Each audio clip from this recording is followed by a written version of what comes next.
Okay, and we don't always use it wisely. And when we harbor the wrong thoughts, it's that simple. You could be violent in your heart and mind and not even know it. And later it comes out of your mouth. I mean, you read the book of James, I think it's chapter 3, talks about taming the tongue. It happens to everybody. We can all be a little hot-headed. There's always things that can get our goat. And it can come out of nowhere at any age. It's not like you ever arrive at a plateau where I'm always cool, calm, and collected, and nothing's ever going to come out of the blue that's going to ruffle my feathers and piss me off. It just never ends. That's why it's so important to have that relationship with your owner. Your owner, you heard me. We're owned. And we need to acknowledge that, recognize that fact, and honor our owner, okay, by believing.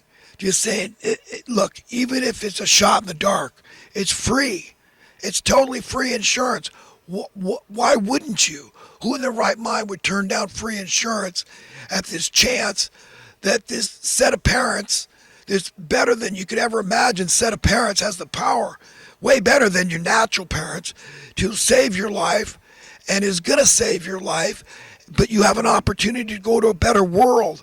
But have you thought long and hard about what that world looks like? Have you tapped into the heart and mind of God for direction and counsel to show you as clear as the light of day? It's perfect, man. We're shooting for perfection. I'm not saying we're there yet. It's one day at a time, forevermore. Forevermore. Boredom? We'll find things to do. We'll find hobbies. When we're free, our entire reality will be profoundly, dramatically altered when we're free, but we're not free. We're far from free. The evil men have us enslaved through monetary means, through control of the purse strings. It's a very super duper, like black magic, powerfully effective tool at controlling the masses, getting us to go to war with each other. Wars are started for profit and relevance. Remember, it's just like anything. You've got to be relevant. Nobody's going to pay you, okay, to do something where you're sitting around twiddling your thumbs. And they know that. People know that intuitively. You got to act busy, even if you're not. It's like, that's why I see engineering has become such a disaster. I mean, I'm all great with engineering if it's an improvement, okay, if it's an innovation that improves something. But now they just trying to please their boss. Oh, God, I got to.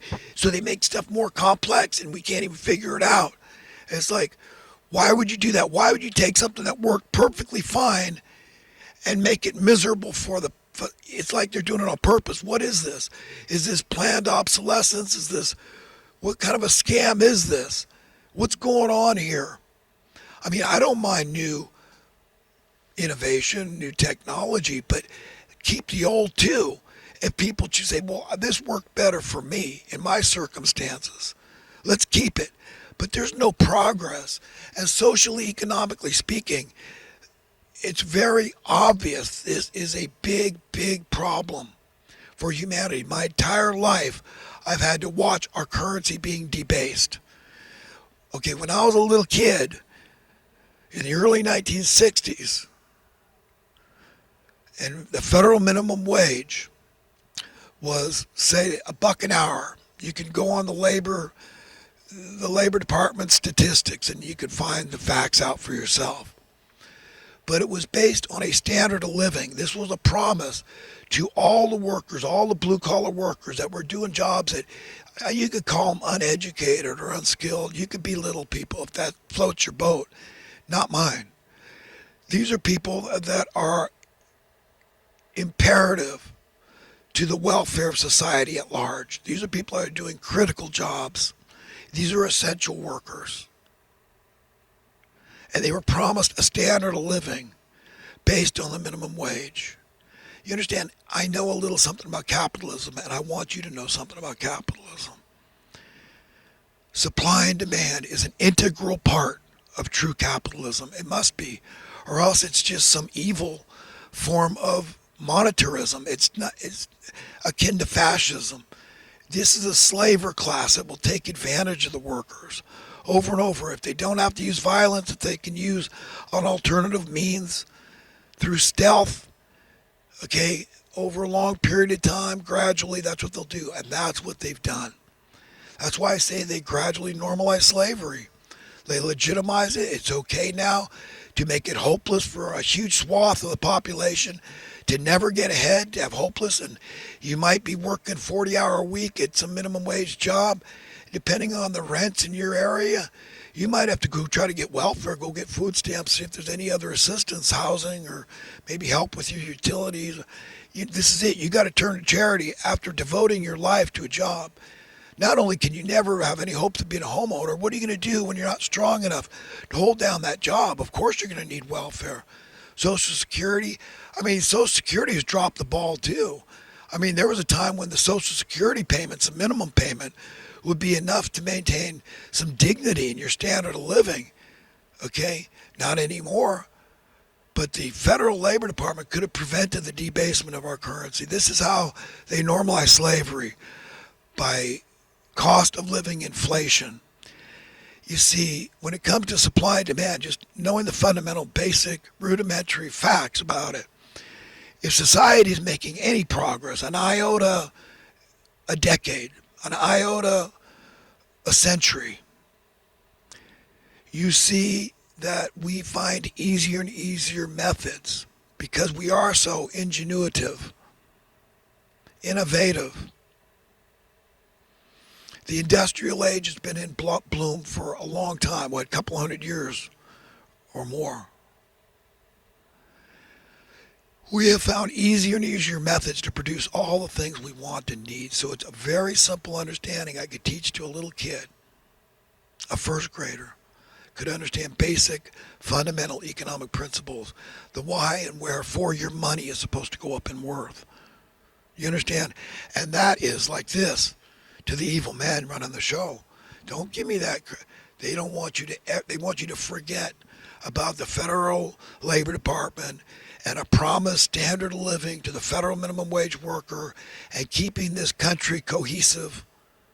Unlike the balkanization that's taken place, which the Federal Labor Department could have prevented by coming out as they should have, year after year, and explain to the public the problem and why they got to give them a raise, or why they're going to cut the pay of the minimum wage workers. It's a two-way street. Be very clear about that. Okay, if the cost of living is going down and you're still paying them, they're getting a higher standard of living without getting any wage raises. Do you understand? So you could cut their pay. They're still getting more prosperous because things are getting cheaper and cheaper. And you can see the end from the beginning in a situation like that. What happens? You end up with universal prosperity. Money becomes less and less relevant. There's less and less burden. There's not supposed to be more and more burden on us through debasing our money. This is a big deal. This is what starts bloody revolutions. These people are like drunk, snot-nosed, bratty children in control of the ship, okay, that we're all stuck on. Physically, we're stuck here. I need God. You need God. We need to inject God into the situation because these people are out of control. And all they learn is about violence. But they'll act violent toward others, but they don't try to act violent toward them. They think they got all the military on their side and law enforcement. But if the hearts and minds of the military and law enforcement aren't there, these people got squat. So they got private mercenaries, private security guards and stuff to protect them. But it's a handful of people that are ultimately controlling and influencing the people in positions of power, like in the executive, Senate, Congress, the money printers. They're influencing all these people for the policies. That's why things are like they are. And it's not good. And it's going to take the very hand of God. It scares me because I think that it's so traumatic. So many people don't want to hear what I'm saying. They don't like the idea of money becoming less relevant. They love that they've done very well in this world. This system has worked well for them. The system that's run by evil men. They're not more intelligent. Remember, it's just that they're more evil. They're more willing to subdue their conscience, right? Because the righteous, decent people out there are working at a handicap, a very real disadvantage because they value their conscience. But God sees that. And he sees that you have self-imposed boundaries. Okay, and that's your connection toward saying, I'm so far removed from these evil men and this system that is just going down the tubes. My whole life I've watched this unfold. Okay, and historically, what do you think's happened? There's uprisings, there's revolts.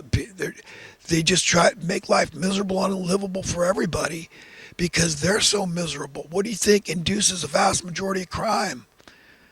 It's financial desperation. And it'd be vastly cheaper to just nip it at the bud and prevent people from being financially desperate in the first place. But again, do you think evil men want to hear that? Do you think they want to hear God's point of view? They say, separation, church and state. Don't give me that, you illogical dumbass. Believing in God, don't try to inject your religion into my state. Well, how would God have it? Well, how would the best set of parents have it? Share. Get along with each other.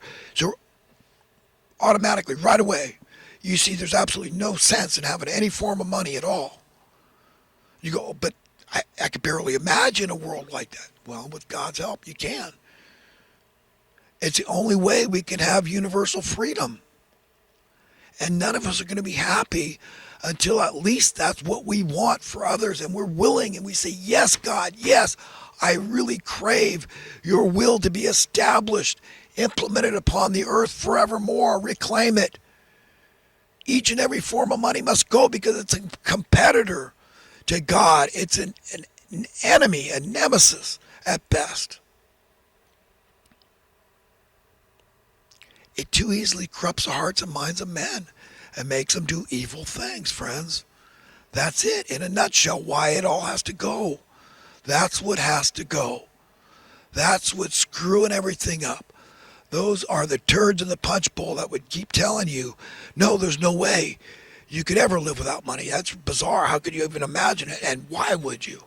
I mean, it works so well for so many people. They love it. And then that means you're going to defend money, the use of money on Judgment Day, and all the things it induces people to do. It's just like when you vote for somebody. You got to be responsible for every action they take, everything they're doing. I mean, you're supporting, war. You're giving weapons of violence against the God of the Bible, calling ourselves a Christian nation. To the likes of George Soros, you're supporting. He supports the Democratic Party. He doesn't even live here. I mean, look at the guy. He's a godless man. He admits he's an atheist. So automatically, by his default position, you're a dumbass if you're a believer. So yeah, I kind of, it's an affront to me as a believer, anybody that doesn't believe, especially a multi-billionaire that's given all this money, this open society foundation. Oh, he's a philanthropist. Oh, don't say anything bad about George Soros. Hey, look, if I don't like somebody, I don't like them, I'll tell you. I mean, I love them. I love my enemies like we've got to do. And I'll hold out the olive branch till the bitter end because God told me I must do that. To everybody, that even the most evil, vile of men, I must do that. You must do that as a believer. That's the cross we have to carry.